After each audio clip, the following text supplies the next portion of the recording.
prier au nom de Jésus.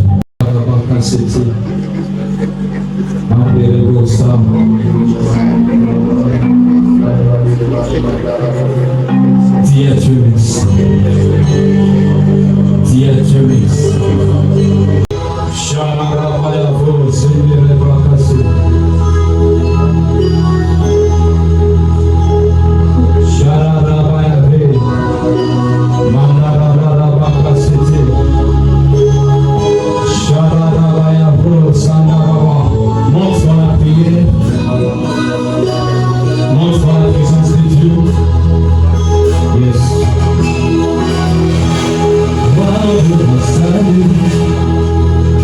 La source de l'aucune ta vie jamais.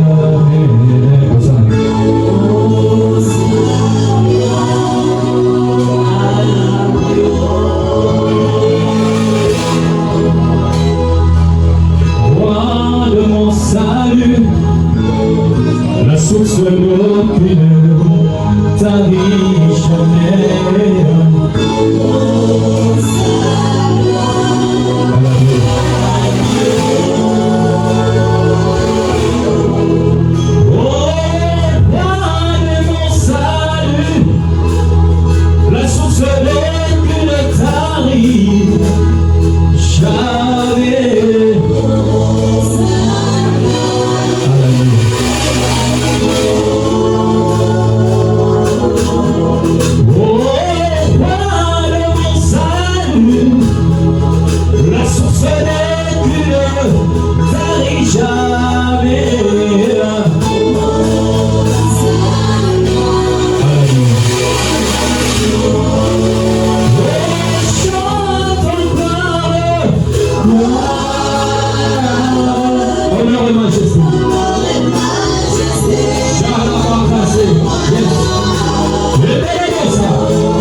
Ni bon Zambé,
de sa magnificence.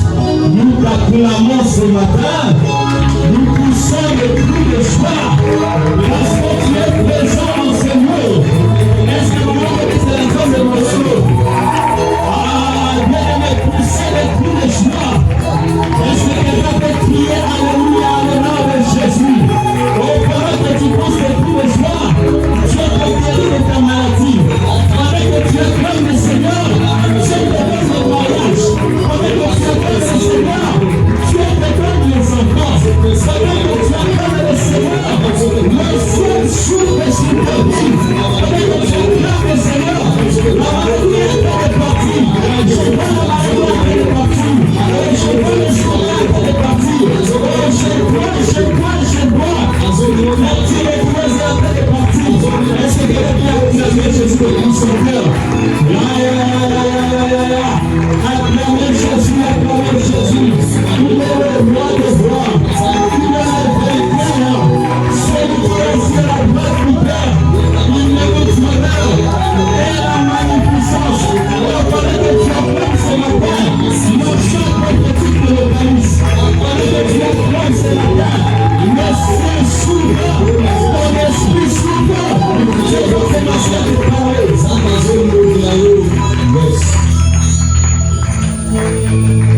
Amen. Amen. Aide-moi, salut ton voisin et ta voisine. Si un moyen tu peux te déplacer, surtout moyen tu salues même 2 ou 3 personnes. Dis à ta voisine ou ton voisin, bienvenue dans la présence de Dieu. Ce matin, Dieu va te toucher. Ce matin, Dieu va te restaurer. Ce matin, Dieu va t'accorder les désirs de ton cœur. Amen. Amen. On peut prendre place. Nous acclamons le Seigneur.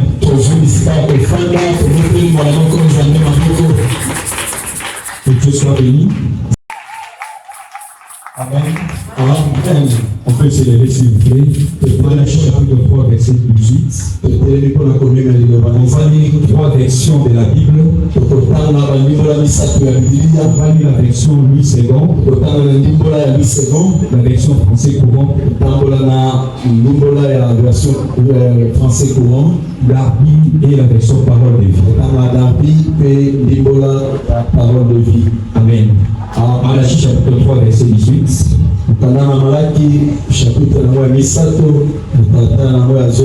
J'ai lu la parole au nom de Jésus. Est-ce que tu es là? Amen. On te donne 1 seconde, le temps pour toi de trouver. 1 seconde. Tu as trouvé. J'ai lu la parole au nom de Jésus. Et vous verrez de nouveau la différence entre le juste et le méchant. Entre celui qui sert Dieu et celui qui ne le sert pas. Est-ce qu'on peut lire ensemble? 1, 2, 3.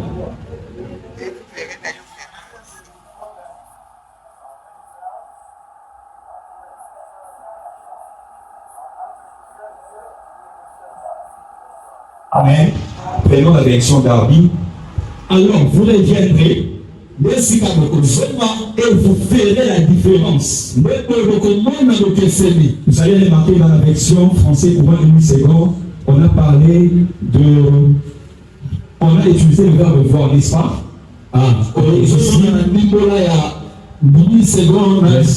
Français courant, ici, on a utilisé quel verbe? Verbe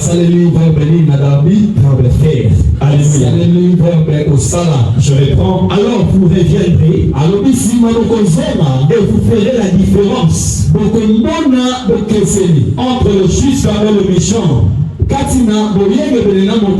Entre celui qui sert Dieu et celui qui ne le sert pas. Nous prenons la version parole de vie. La parole de vie. Est-ce que vous êtes là? Et vous verrez de nouveau la différence entre ceux qui m'obéissent. Vous allez remarquer ici, on n'a pas parlé de juste. On a parlé de l'obéissance. Et ceux qui m'obéissent pas. Entre ceux qui me servent et ceux qui ne me servent pas. Parole de l'Éternel, laisse qu'on peut acclamer le Seigneur.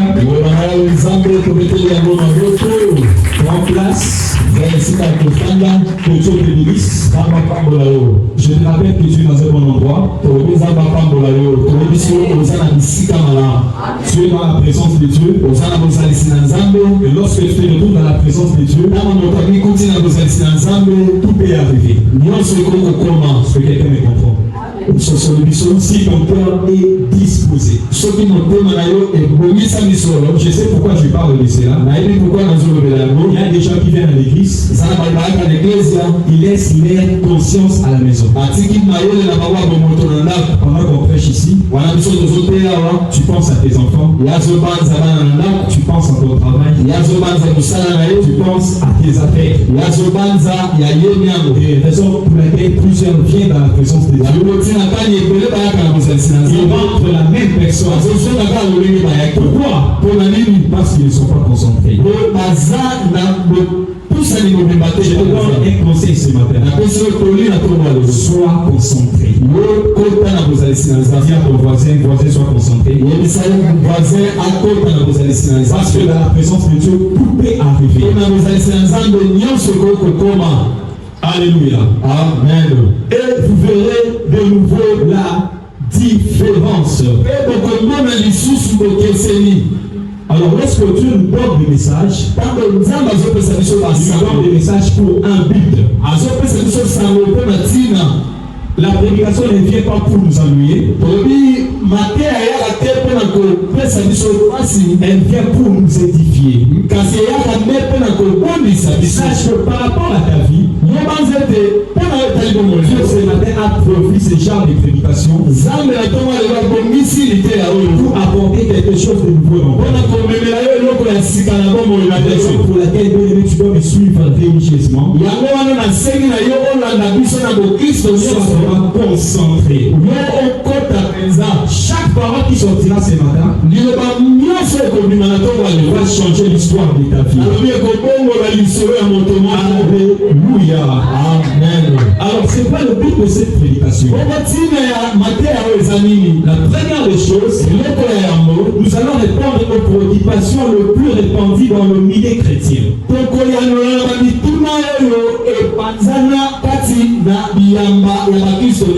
Ce que quelqu'un me comprend. Aujourd'hui, on va t'apporter des réponses. Alors, c'est quoi ce genre de préoccupation? Souvent, les gens disent que depuis qu'on a commencé à prier et à servir Dieu, rien ne marche. Tandis que les païens évoluent sans problème. Ce que quelqu'un me comprend. Qui sait déjà plein de ce genre de choses? Moi déjà. C'est pas un péché. C'est pas un péché. Il arrive de te dire, il faut que je commence à prier. Et c'est comme il a reposé rien ne marche. Les choses n'évoluent pas. Tandis que le païen, ceux qui ne prient pas, qui ne servent pas Dieu, on a comme l'impression qu'ils évoluent sans problème. Mais pourquoi nous, les enfants de Dieu, nous aimons Dieu, nous donnons nos offrandes, nous servons Dieu, nous nous consacrons pour Dieu, on se rend compte que rien ne marche dans nos vies. Alléluia. Amen. Aujourd'hui, on aura deux réponses. Alors, une autre chose, Ce matin, on va présenter au peuple de Dieu ce que Dieu a prévu pour répondre à leurs préoccupations. Dans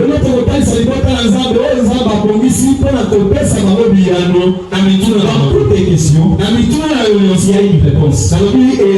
Lorsque tu te plains concernant ta vie, tu es là où il se retrouve, il s'arrange pour t'apporter une réponse. Et ce matin, tu vas te répondre. Est-ce que tu es avec moi? Nous allons tous les seigneurs. Alors, pour ceux qui écrivent, notez bien, nous ne sommes pas les premiers à se plaindre auprès de Dieu. Tu n'es pas commencé à prier aujourd'hui. Il y a des gens qui ont prié avant toi. Il y a des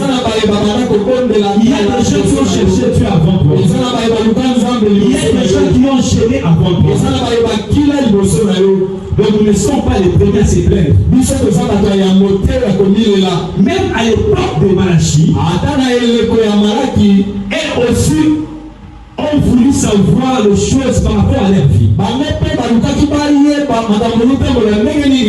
Ils se sont aussi posé des questions. Alors on va lire 3 versets bibliques. En 6. Malachie chapitre 3, le verset 13. Malachie 3, 13 jusqu'au verset 18. Tout le monde a 18. Écoutez.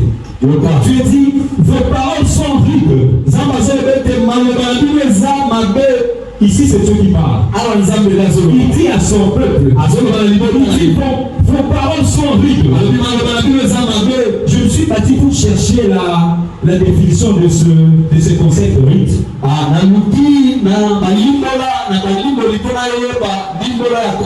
Rude veut dire dur. Violent, difficile à supporter,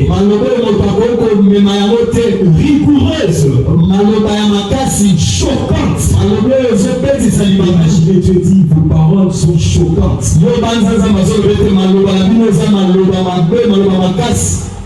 Désagréable, fâcheuse, sévère. Alléluia. Amen. Vos paroles sont rudes contre moi, dit l'Éternel. Et vous dites, qu'avons-nous dit contre toi? Le verset 14. Vous avez dit, c'est un vrai connaisseur Dieu. Qu'avons-nous gagné à observer ces préceptes? Et à marcher avec tristesse à cause de l'Éternel des armées. Verset 15. Maintenant, nous estimons heureux les auteurs. C'est ça. Nous sommes. C'est ce qui est le verset 15. Ok. Oui, le méchant prospère. Oui, il tente Dieu. Et il échappe. Verset 16. Alors ceux qui craignent l'Éternel se parlèrent l'un à l'autre. J'aimerais ajouter quelque chose, regardez-moi. On a dit ceux qui craignent l'Éternel se parlèrent comment? Lorsque tu as un problème, lorsque tu as une préoccupation, lorsque tu as quelque chose qui te dérange, fais le premier pour parler à quelqu'un qui prie. N'expose pas tes problèmes auprès des païens. Tu risques d'affaiblir sa foi. Il va plus croire en Dieu. Cela veut dire que si tu as un problème, il y a quelque chose qui te dérange, cherche un bon frère, cherche une bonne sœur, cherche un serviteur de Dieu sérieux, une servante de Dieu sérieuse. Tu expliques la situation. C'est bénéfique. À l'époque de Jérémie, ils se sont parlé parmi les chrétiens, parmi les enfants de Dieu.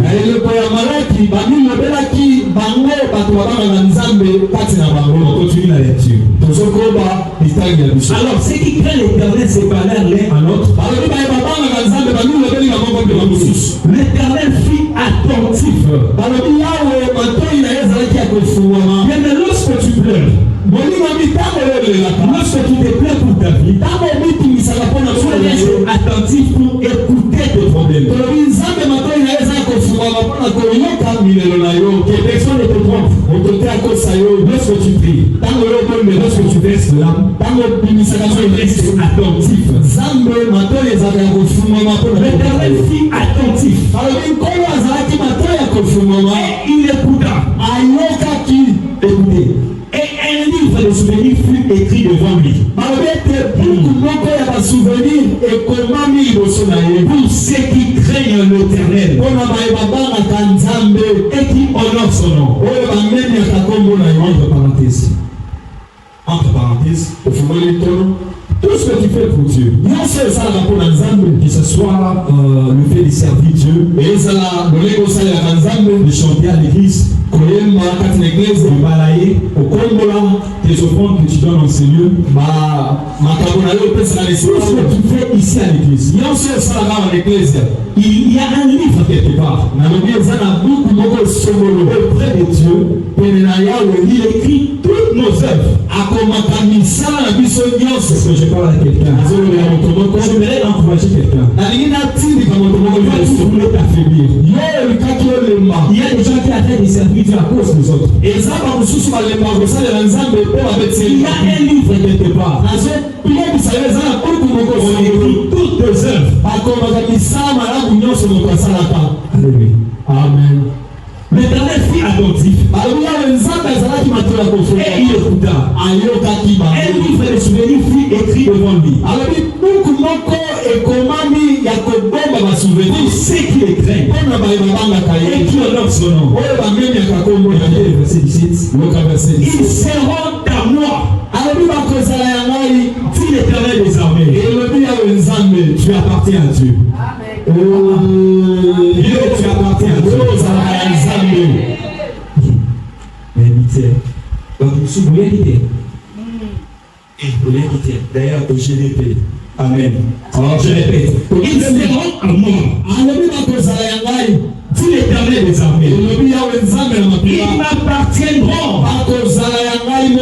Au jour que je préparais, j'aurai compassion d'eux. Un homme a compassion de son fils. Qui le sait? Lorsque vous lisez la Bible, dans le Nouveau Testament, à chaque fois que Jésus voulait intervenir dans la vie d'une personne, à chaque fois que Jésus voulait guérir un malade, Jésus eut compassion de cet homme.